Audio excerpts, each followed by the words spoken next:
Hello বন্ধুরা, কেমন আছো সবাই? আশা করি সবাই ভালো আছো, আমিও ভালো আছি। বন্ধুরা, সামনে আসতে চলেছে রাধা অষ্টমী। তো তার জন্য আমি একটা নতুন রেসিপি নিয়ে চলে এসেছি, নারকেলের নাড়ু। এই নারকেলের নাড়ুটা তোমরা রাধা অষ্টমীতে তৈরি করে ঠাকুরের সামনে দিতে পারো। আমি যেভাবে নারকেল নাড়ুটা তৈরি করেছি সেভাবেই আজকে দেখাচ্ছি। দেখে নাও কীভাবে আমি তৈরি করেছি। প্রথমে আমি নারকেলটা ফাটিয়ে নেব। নারকেলটা বাজার থেকে কিনে এনেছি, আর কিনে আনার সময় নারকেলের গায়ে কিছুটা ছোবড়া লেগেছিল। সেই ছোবড়াগুলো ভালো করে পরিষ্কার করে নিয়ে আমি একটু নারকেলের গাটা একটু চেঁচে নিয়েছি, যাতে নারকেলটা যখন কোড়াবো তখন যেন না পড়ে, নারকেলের গায়ের যে ছোবড়াগুলো নারকেলের মধ্যে না পড়ে, তার জন্য একটু কুড়িয়ে নিয়ে উপরটা তারপরে আমি ধুয়ে নিয়েছি। তারপরে আমি নারকেলটা একটা দাও দিয়ে ফাটিয়ে নিলাম। আজকে আমি একটা নারকেলেরই নাড়ু করব। আজকে আমি ভিডিও করার জন্য একটা নারকেলেরই নাড়ু করেছি। যেদিন আমি পুজোর জন্য বা কোনো অনুষ্ঠানের জন্য করব তখন আমি বেশি করে করব, তার জন্য আমি নিয়ে নিয়েছি একটা নারকেল। আর নারকেলটা ফাটিয়ে নিয়ে এবার আমি কুড়িয়ে নেব। আমি একটা হাত কোড়ানি দিয়ে নারকেলটা কোড়াবো। একটা নারকেল, তার জন্য আমি হাত কোড়ানি ব্যবহার করেছি। আর যদি বেশি নারকেলের করা হয় তাহলে বটিতে যে বটিটা আছে নারকেল কোড়ানো, সেই বটিটা দিয়ে কোড়াতে হবে, নাহলে হাত ব্যথা হয়ে যাবে। যেহেতু আজকে আমি একটা নারকেলই নাড়ু করছি, তার জন্য আমি হাত কোড়ানি ব্যবহার করেছি। তো কোড়াতে কোড়াতে মনে হয়েছিল যে আমার অসুবিধা হচ্ছে দাঁড়িয়ে দাঁড়িয়ে এরকম নারকেলটা কোড়াতে, তার জন্য আমি পরে একটু বসে কুড়িয়েছি। বসে কোড়ালে সুবিধা হয়। আমি মেঝেতে বসে পুরো নারকেলটা কুড়িয়ে নিয়েছি। আর নারকেলটা কিন্তু একটা নারকেল হলেও অনেকটা হয়েছিল। নারকেলটা বেশ কয়েকটা নাড়ুই এটা দিয়ে তৈরি হয়েছিল। তো নারকেলটা এভাবে আমি কুড়িয়ে নিয়েছি, নারকেল কোড়ানো হয়ে গেছে। এবার লাগবে গুড়। আমি যতটা নারকেল নিয়েছি তার হাফ নেব গুড়। যতটা গুড় দেখতে পাচ্ছ ততটা গুড় কিন্তু আমি ব্যবহার করিনি, এই দলাটা ব্যবহার করেছি। আর একটা দলার থেকে আমি হাফ দলা ব্যবহার করেছি, হাফ গুড় ব্যবহার করেছি।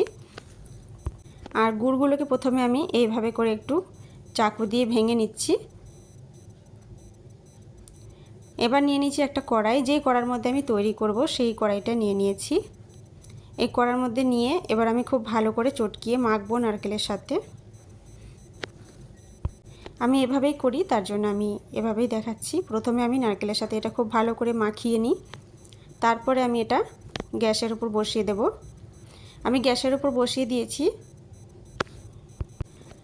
নাড়া বন্ধ করা যাবে না, নাড়তে থাকতে হবে। আর খেয়াল রাখতে হবে গ্যাসের ফ্লেমটা কখনো বাড়িয়ে দিতে হবে আর কখনো কমিয়ে দিতে হবে, নাহলে কিন্তু নিচ থেকে লেগে যাবে। আমারও নিচ থেকে লেগে গেছিলো শেষের দিকে, যেহেতু আমার নারকেলটা অনেকটাই কম, তার জন্য। বেশি নারকেল হলে হয়তো এই প্রবলেমটা হবে না। তো এইভাবে করে নাড়াচাড়া করে আমি নারকেলের নাড়ুটা মানে ডোটা আমি তৈরি করে নেব। আরেকটু আমি নাড়াচাড়া করব।